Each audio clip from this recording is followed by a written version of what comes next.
방금 읽어주신 말씀을 통하여서 정신 차리고 사랑하자라는 제목으로 말씀을 좀 나누겠습니다. 오늘 말씀은 말세에 그리스도인들이 어떻게 살아가야 할 것인가에 대해서 두 가지의 주제로 말하고 있는 이야기입니다. 첫 번째가 사랑하라. 두 번째가 정신 차리고 살자라는 이야기예요. 두 가지예요. 근데 이 두 가지를 합쳐서 그냥 제목을 정한 거예요. 정신 차리고 사랑하라. 여러분 정신 차리고 사랑하시기 소망합니다. 우리 이 시간 옆 사람에게 축복의 격려의 뭐라고 말해야 돼? 이걸 어떻게 뭐가 좋을까요? 어쨌든 새해니까 이렇게 옆에 인사하죠. 정신 차리고 사랑합시다. 시작.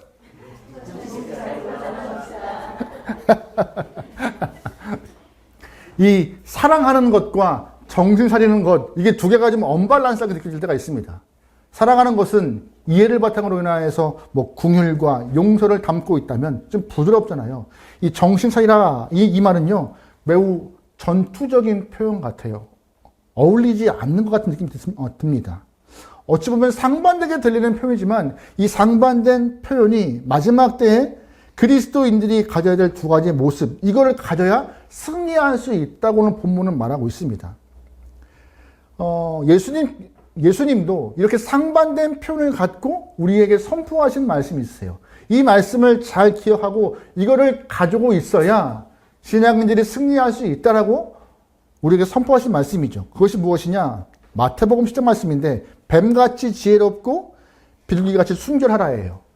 뱀과 비둘기가 상반된 모습인데 이걸 다 신앙인들이 가지래요.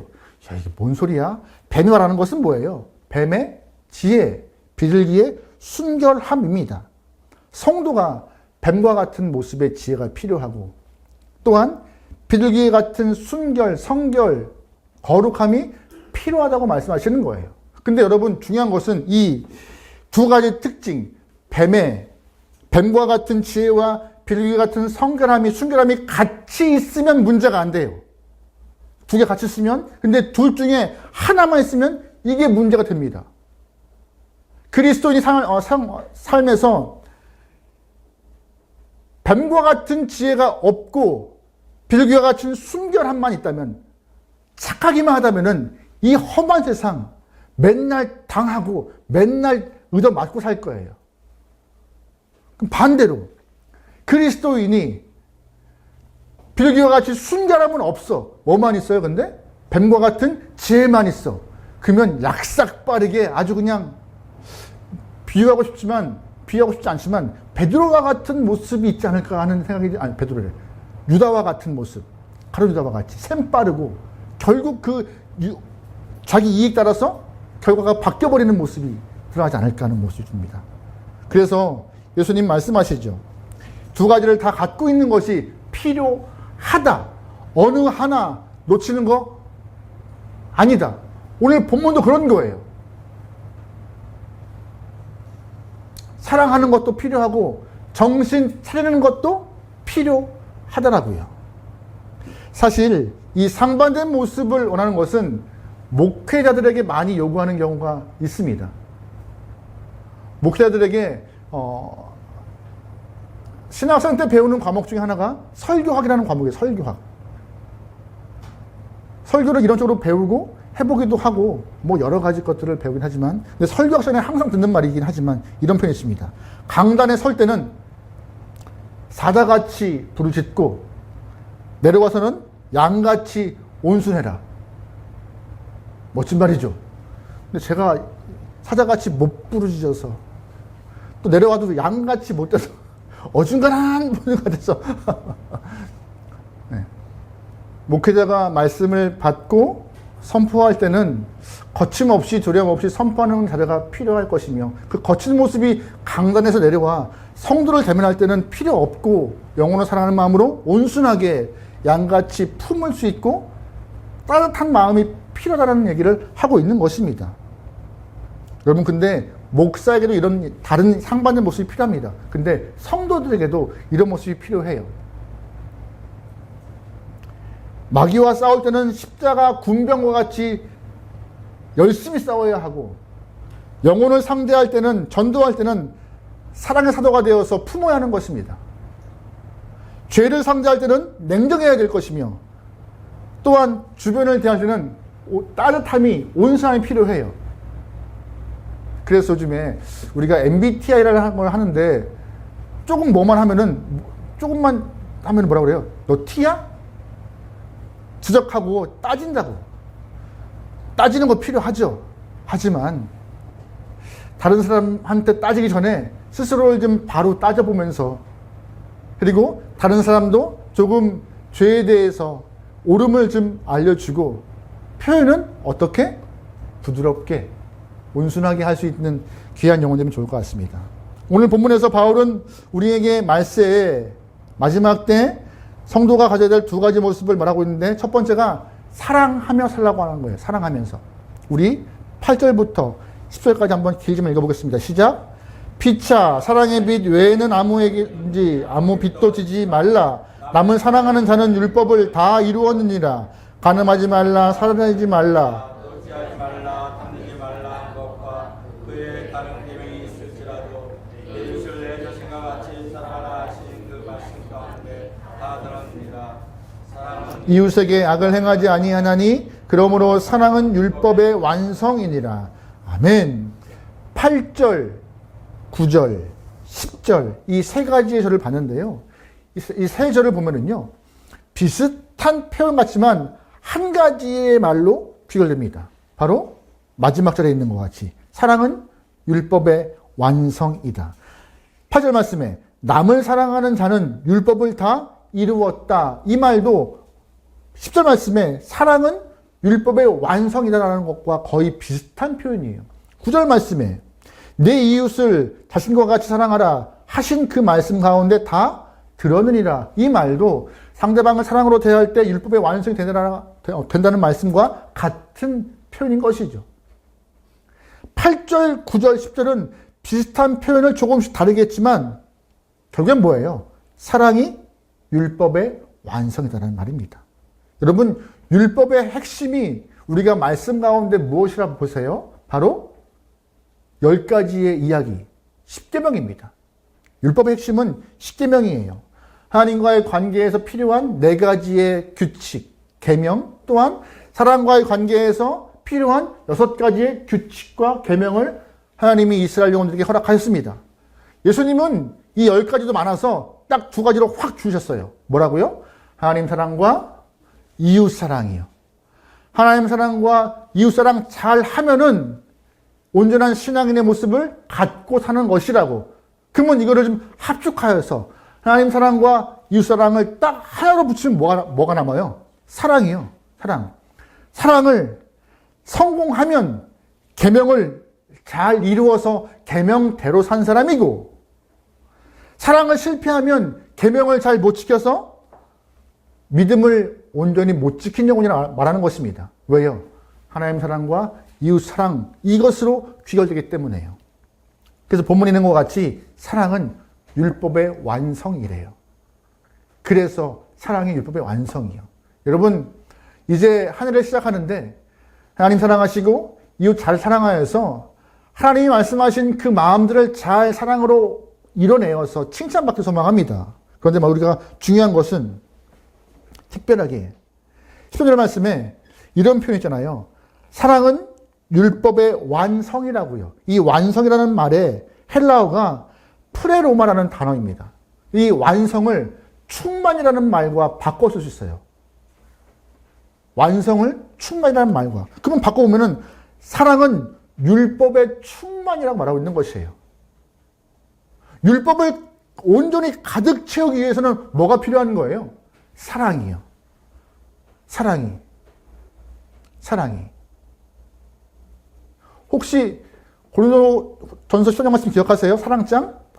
울리는 꽹과리가 사랑이 없으면 아무것도 아니라고 말하고 있어요.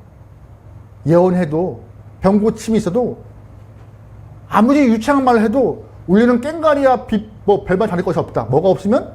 사랑이 없으면. 그래서 율법의 완성은 사랑이 충만할 때 가능한 것이라고 말해요. 미국 의사협회에서 말했던 이야기인데요. 미국 사람들의 비만의 원인을 조사해 본 결과 큰 원인 중에 하나가 사랑의 결핍이래요. 사랑에 결핍하여서 공허하고 항상 부족함을 느끼고 허전함을 느껴서 채워야 하는데 뭘로 채운다는 거예요? 음식으로 채운다는 거예요. 근데 음식을 먹으면 뭐가 채워져요? 배만 불러져요. 마음은 계속 공허하고 허전하고, 공허하고 허전하니 또 뭐 먹어요? 음식을 또 먹어요. 그러면 배만 불러. 마음은 공허하고 이 악순환의 사이클 때문에 비만이 생긴다고 하더라고요. 그러면 우리는 비만이 아니잖아요, 다들. 웃으시면 안 되는데. 참 가끔씩은 그런 것 같아. 대한민국 표준? 기준? 너무 낮아. 다 비만이야. 하면 다 제가 보기엔 딱 좋은데 제가 비만같이 보입니까?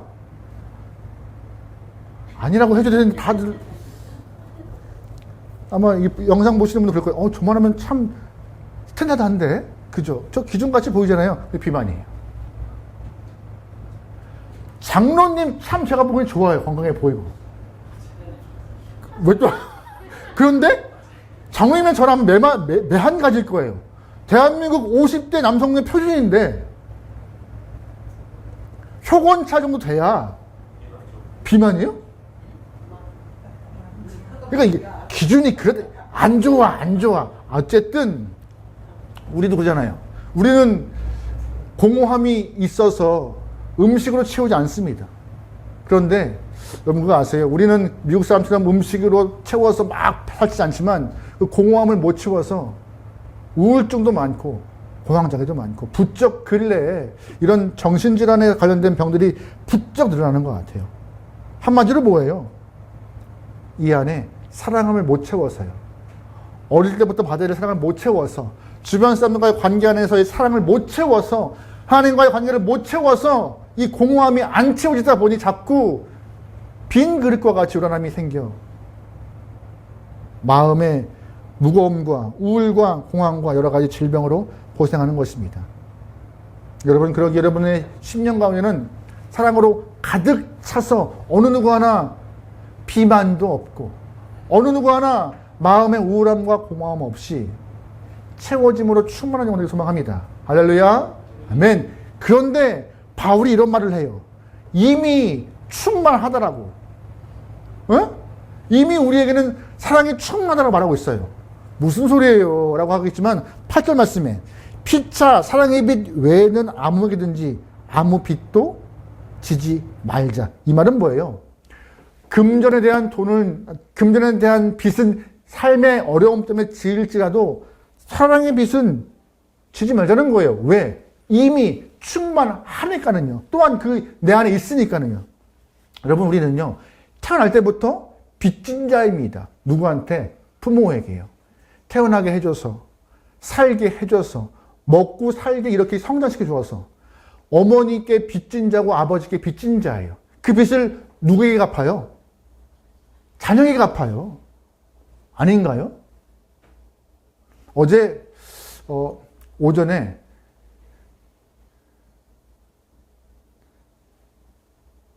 이제 성민이랑 이렇게 입이 잘 안 붙어가지고 며느리 될 아이랑 이렇게 결혼식에 입을 양복을 좀 저도 지금 체크하러 갔어요. 요즘에는 그것도 렌탈한데요. 저도 이렇게 체크하러 갔는데 기분이 묘하더라고요. 내가 오히려 장가 한 번 더 갔으면 더 갔지. 아이씨. 아니, 이게 벌써 아이들이 앞에 있고, 아버님 그러면서 그게 너무 어색하더라고요. 양복 입고 나오니까 잘 어울려요, 아버님.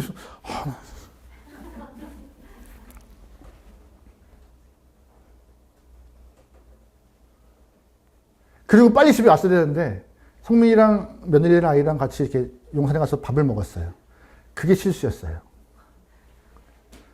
그냥 그냥 봤어야 되는데 뭐가 걸려. 내 마음이 자꾸 하나가 걸려. 그래서 온 김에 옷 사자. 내가 옷 사줄게.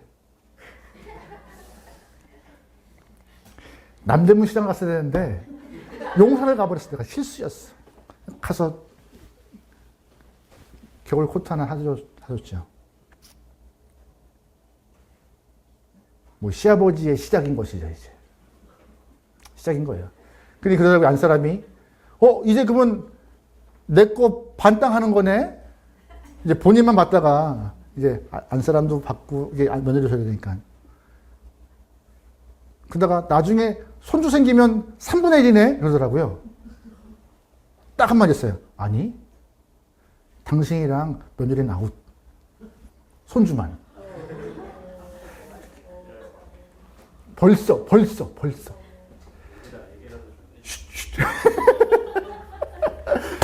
이 사랑에 빚지게 태어난 영혼들이 갚는 건 어떻게 갚아요?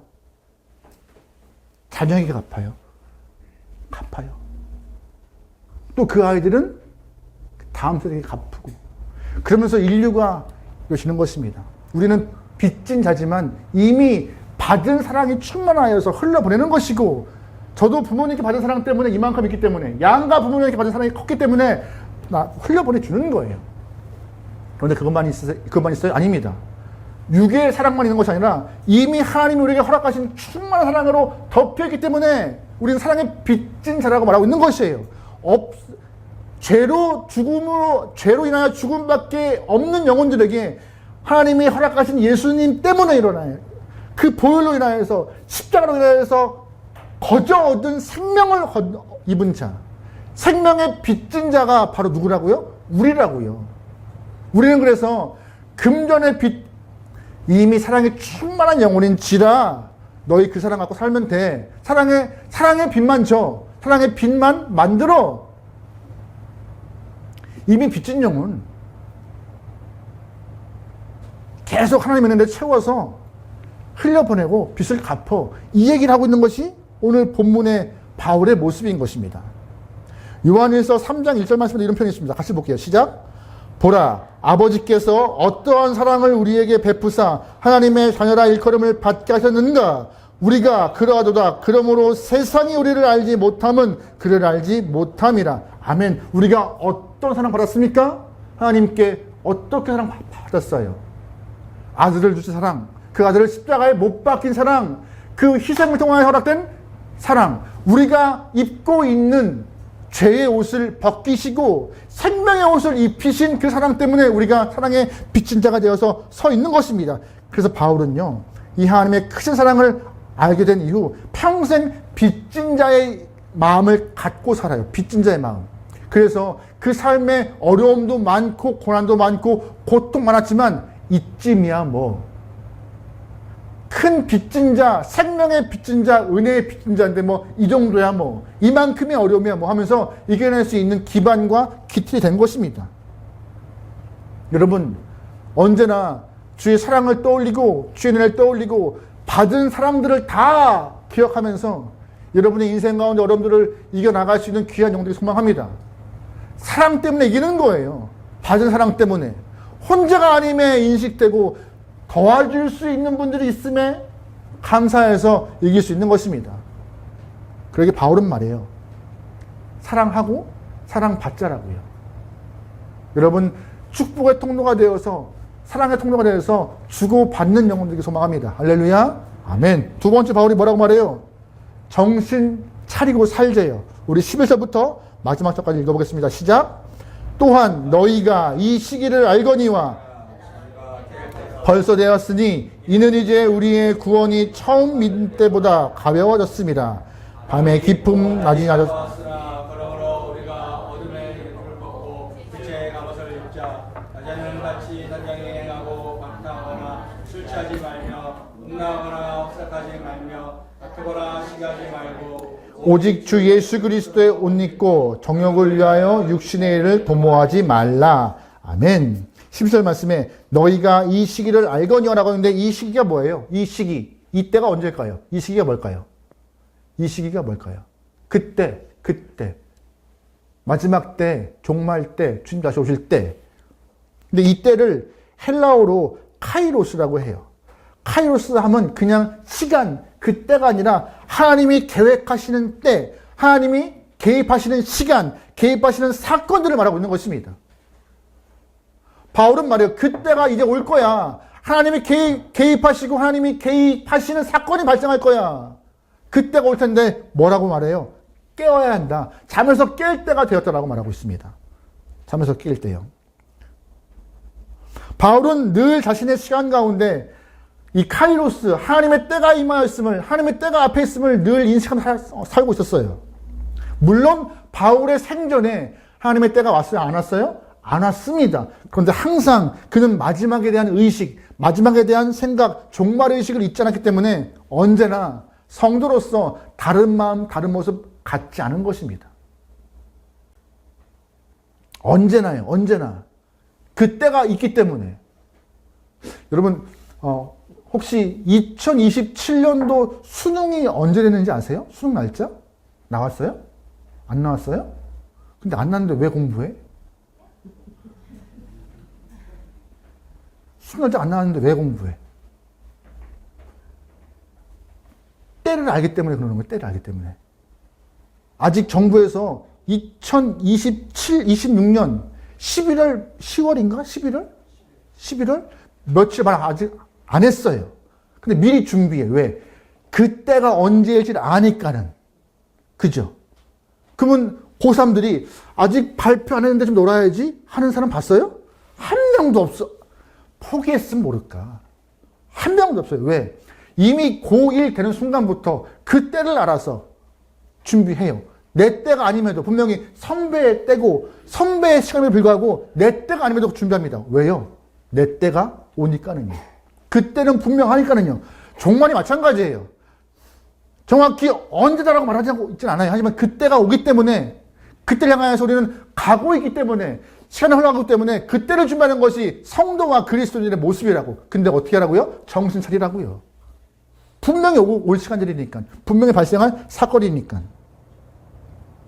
늘 우리 또한 하나님이 개입하실 시간이 있고 개입하실 사건이 존재함을 기억하면서 정신 차려야 한다고. 그러면서 어떻게 말하고 있어요? 12절 말씀에 밤이 깊고 낮이 가까웠으니 그러므로 우리가 어둠의 일을 벗고 어떤 옷을 입어요?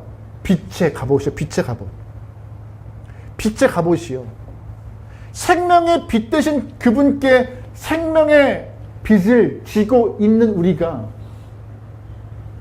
예수의 명령과 같이 이 땅에서 빛과 소금의 역할을 감당하라 했습니다. 빛의 옷을 입고 빛과 같이 행동하래요.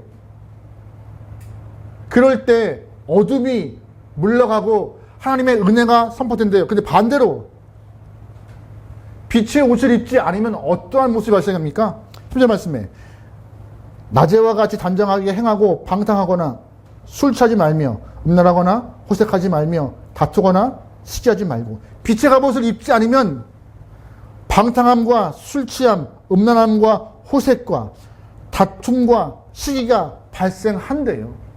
그래서 빛의 갑옷을 입으래요. 예수를 닮아가래요. 매일매일 걸음마다 우리가 추구하고 바라봐야 할 것은 통장에 대한 잔액이 증가하는 것을 넘어서 하나님이 개입하실 때가 분명히 있으니 빛의 옷을 입고 주를 닮아가는 모습이 필요하더라고. 우리가 입고 있던 죄의 옷을 버려버리고 생명의 옷을 입은 자, 생명의 옷 입은 것과 같이 빛을 드러내라 하시는 것입니다. 그때가 지금이래요. 올해 이제 막 1월 시작했습니다. 에이, 목사님 벌써 11일 지났는데 11일밖에 안 지났습니다. 마음 먹으시죠. 올 한 해 정신 차리고 사랑하겠다라고. 이 땅의 관점에 휩쓸리지 않고 이 땅의 말소리에 보이는 것에 마음 뺏기지 않고 하나님의 마음에 기쁨이 되고자 하나님을 사랑하고 이웃 사랑하기에 충만하여서 칭찬받고 열매를 많이 맺어. 연말에는 감사가 끊이지 않고 주를 고백함이 넘치는 여러분의 삶 되길 소망합니다. 그래서 그런 모습을 위하여서 우리에게 뱀과 같은 지혜와 빌기 같은 순결함도 필요한 것이고 빛의 갑옷도 필요한 것이고 올 한 해 여러분 믿음으로, 말씀으로, 사랑으로 무장하여서 있는 자리에서 주님의 마음을 드러낼 수 있는 귀한 영혼 되기를 주님으로 축원합니다. 아멘.